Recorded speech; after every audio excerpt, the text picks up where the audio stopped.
Hi and welcome to the Philosopher's Games.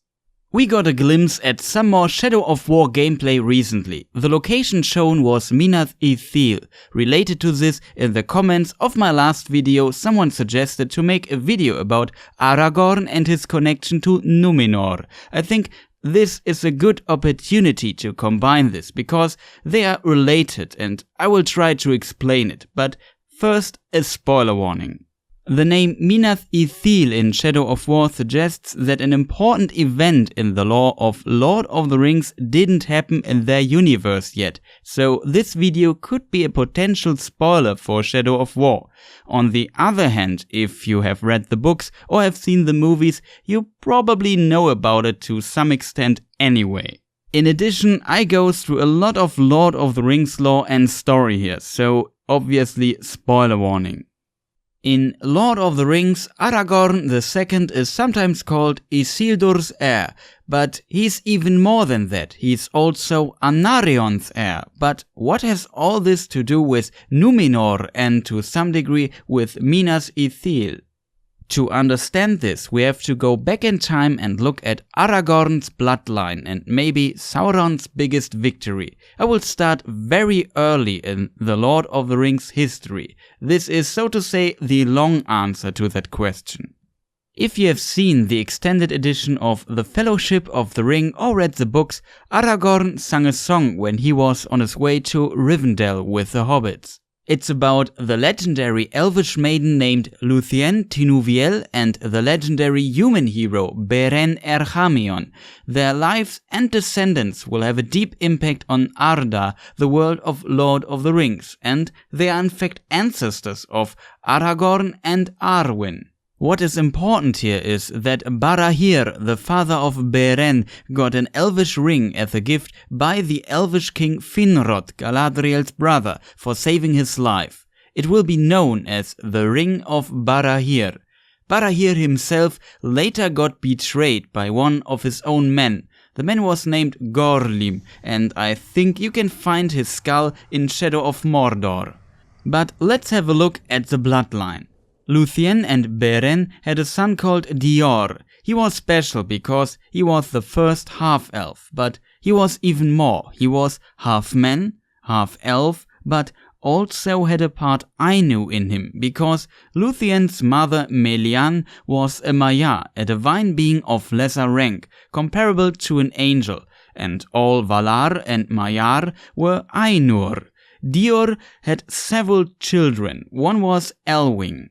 Elwing and her husband Eärendil, also a half-elf and legendary hero, had twin sons of whom you will probably know at least one, Elros and Elrond. And yes, it is the Elrond from Lord of the Rings, the father of Arwen. But today we look at his brother's Elros descendants. We are in the First Age. As a reference, Lord of the Rings plays in the Third Age, around 6,000 years later. A lot of things were happening back in the day. For example, Celebrimbor's grandfather's sons. His grandfather was the legendary elvish artifact smith Fëanor, nearly killed the infants Elrond and Elros while searching for the Silmaril, but interestingly ended up raising them. To be precise, Celebrimbor's uncle Maglor raised them for a time.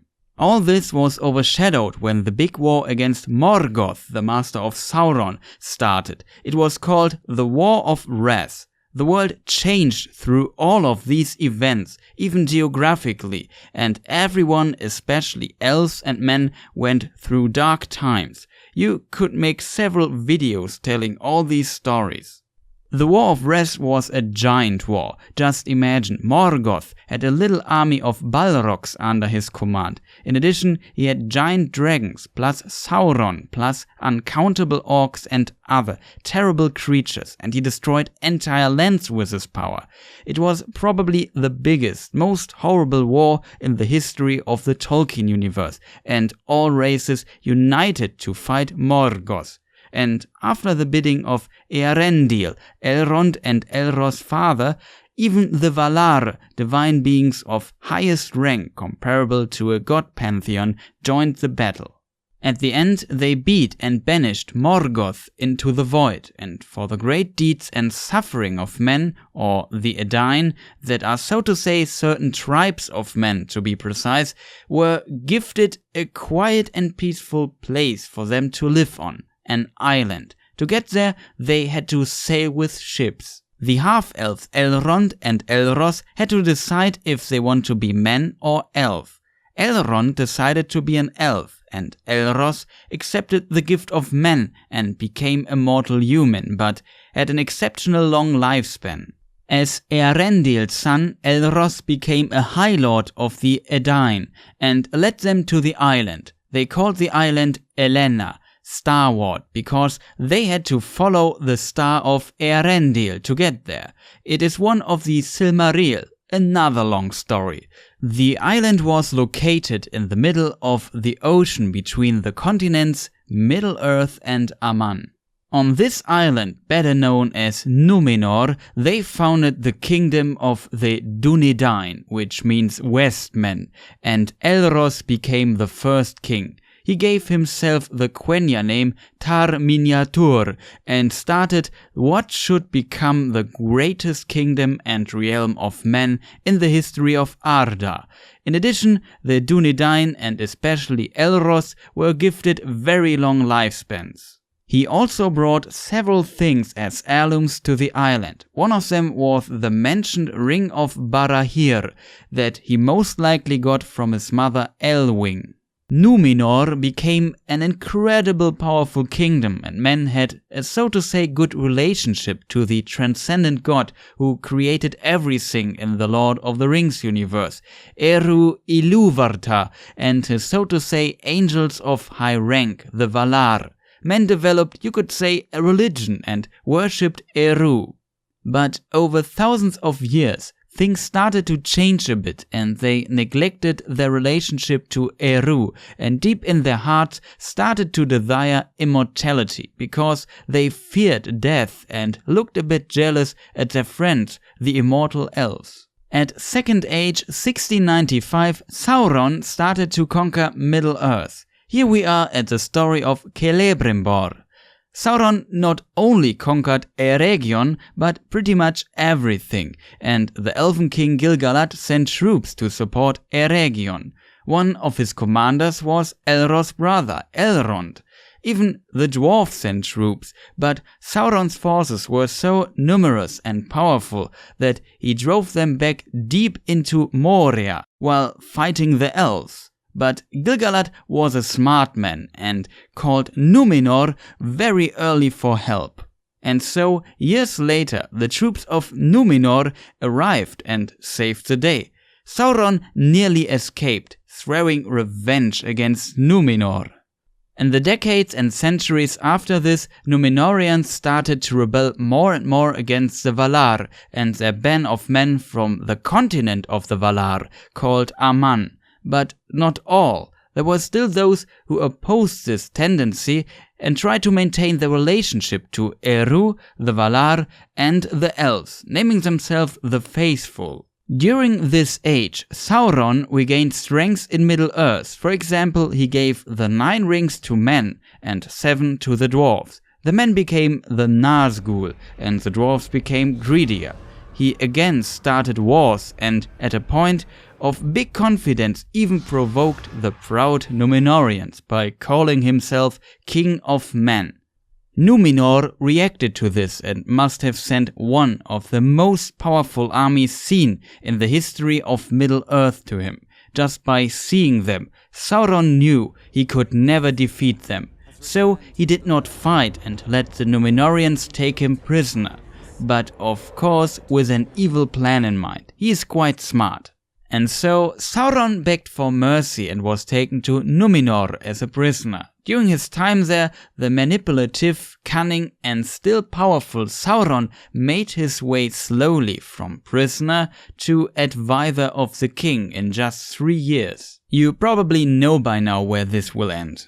Sauron started to manipulate the people of Númenor. He convinced the Númenorians that the Valar are hiding immortality from them and also declared the faithful as rebels. The faithful were led by Arnandil. You probably know his son, Elendil, or Elendil's son, Isildur. You see how the cycle starts to slowly close here. Isildur had also a brother, Anarion. They were quite young at the time, considering that Númenorians getting quite old, especially when they are descendants of Elros, which is true for them. But let's move back to Sauron and the king he's advising, Ar-Pharazôn. Sauron went even further and convinced the king to worship his master, Melkor, or Morgoth, as their new god. The faithful were smelling that doom is near, and the last one of the faithful who managed to become king made the prophecy that when the white tree named Nimloth the White in the king's court in Númenor dies, the kingdom of Númenor will end. The white tree was a gift by the elf ones and was a symbol for the friendship of men and elves. You could make another video just about the story of this white tree's pedigree, and this is not a joke, but this tree is important, so keep it in mind. Sauron and the king decided to build a temple for Melkor, who is so to say the devil, and they would chop and burn the tree as a sacrifice there. They even made human sacrifices, but before they chopped the white tree Nimloth, a disguised Isildur sneaked into the garden and stole a fruit of Nimloth. While leaving, he was seen, had to fight his way out and got heavily wounded, but he made it and got not identified. He survived, and the faithful planted the tree's fruit in secret. Númenor turned more and more into a terrible place, and people just went insane. The king, coming close to his life's end and becoming more and more mad, was finally convinced by Sauron to build the probably mightiest ship fleet ever and sail west to Aman, the continent of the Valar, to claim immortality. As mentioned, this was forbidden, at least for men. And so, before the king's fleet was ready, Arnandil, Isildur's grandfather, decided as his ancestor Eärendil to sail to Aman himself to call the Valar for help, and instructed his son Elendil to prepare several ships, about 9, and sail to Middle-earth if no miracle happens. When the king finally sailed to Aman with his mighty fleet, Sauron was considered a god by the citizens and stayed in Númenor and laughed inside the temple, knowing the doom of men is near. Everything from wind, sky, ocean and earth was set on doom for Númenor. Maybe read this chapter of the Silmarillion yourself. I really recommend it. There are a lot more details in it that I had to skip in this summary.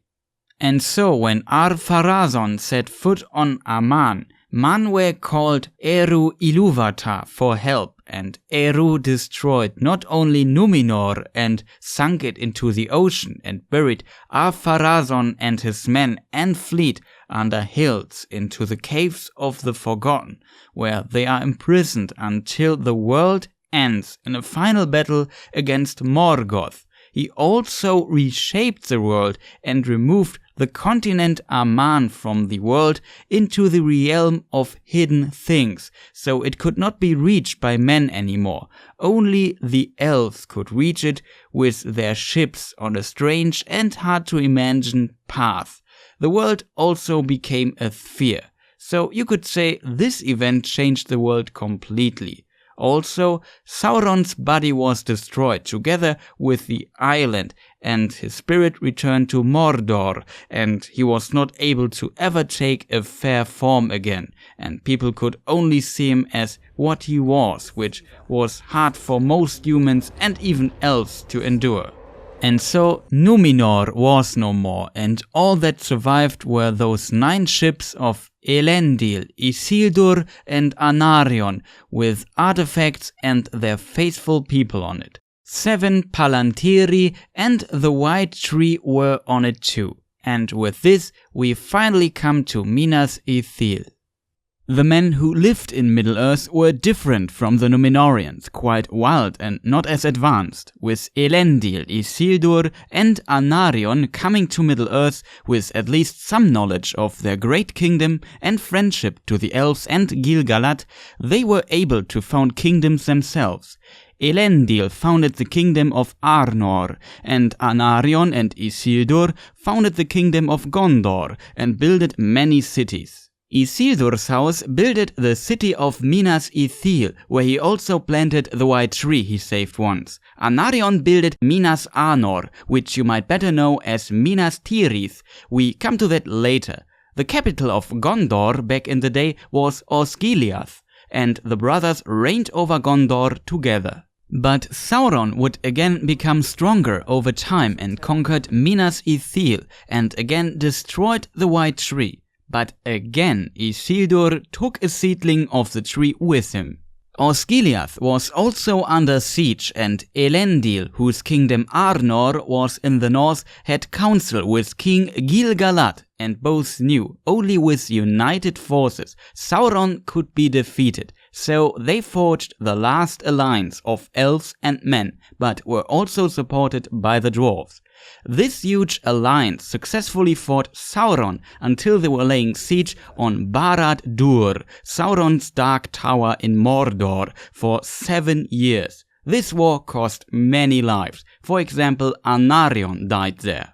Many great names fought in this war. Gil-galad, High King of the Noldor Elves, Círdan, the shipwright of the elves, Master Elrond, brother of Elros, Elendil, king of Arnor, and Isildur, king of Gondor, descendants of Elros, and many more. After 7 years, Sauron confronted them personally. He killed Gil-galad and Elendil, also breaking his sword Narsil. But Sauron was also thrown down, and Isildur cut the one ring from Sauron's finger with the shards of Narsil. And so Sauron was beaten at a high cost, but his spirit could escape, even though he lost his ring.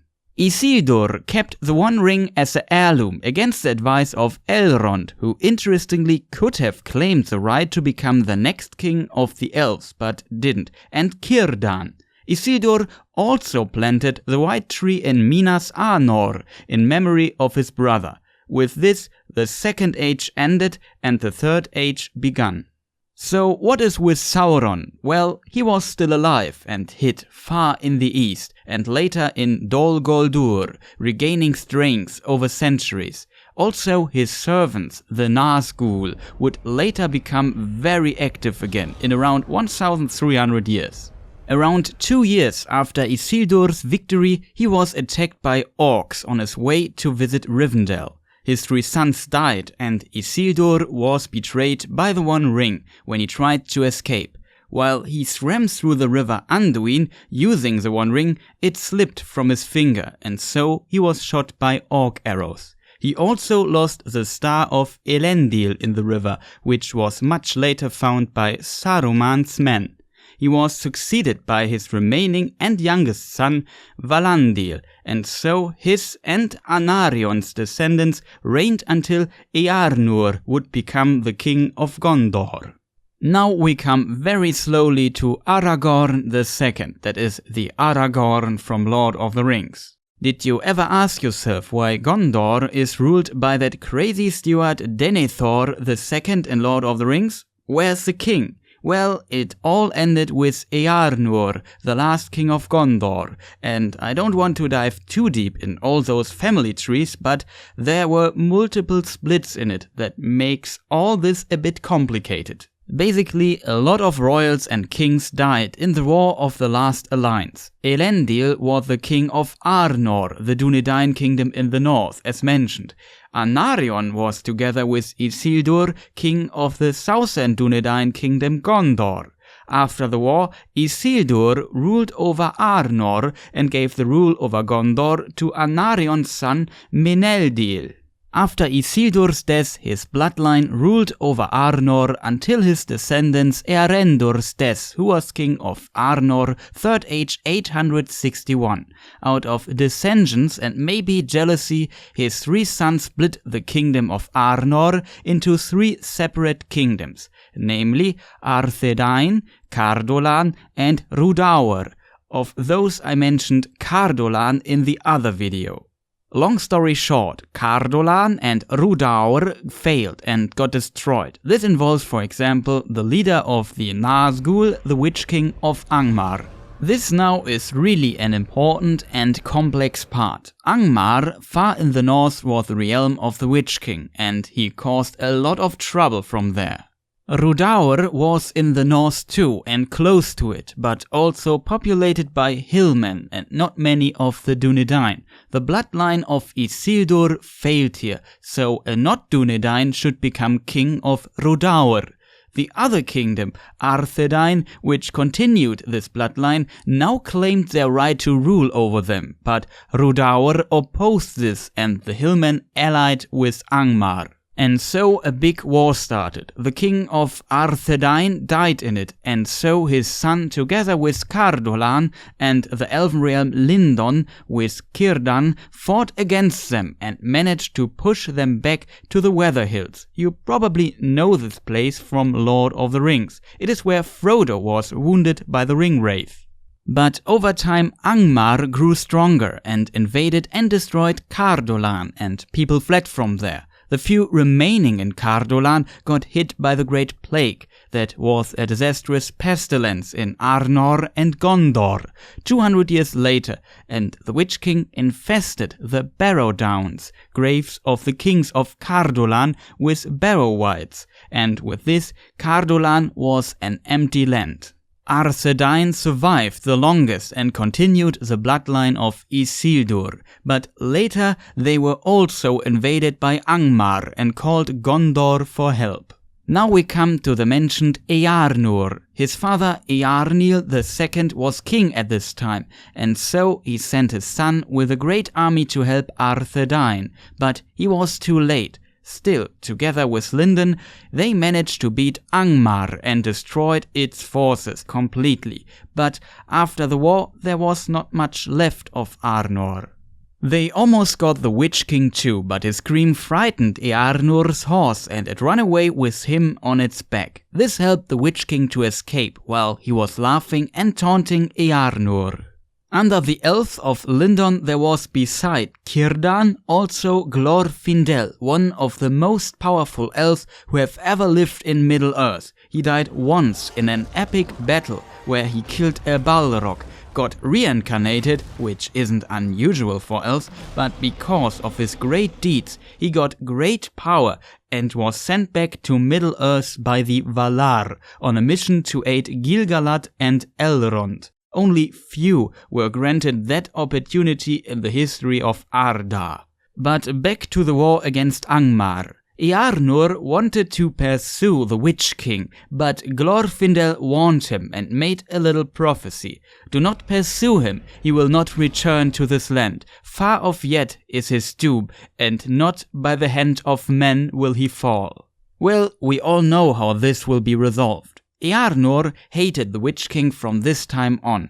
With this, Angmar was beaten, but also Arthedain was destroyed. Not much was left of Arnor, and the once big kingdoms were all empty. Eärnur returned to Gondor, and the Witch King to Mordor. And finally, we come to Minas Ithil.